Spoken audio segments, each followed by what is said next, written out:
আপনি আইফোন নিয়ে দাঁড়ালে কেউ আপনাকে দেখবে না, সবাই আইফোনটাকেই দেখবে।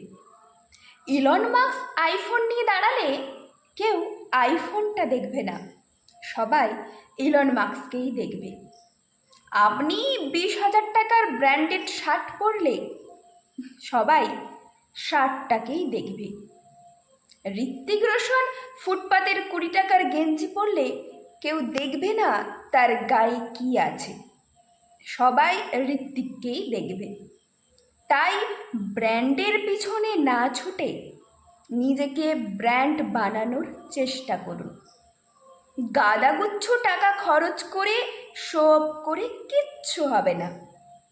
বাবা মায়ের থেকে দামি জিনিস চেয়ে নেওয়ার চেয়ে নিজেকে এমন জায়গায় নিয়ে যান যেন আপনার ব্যবহার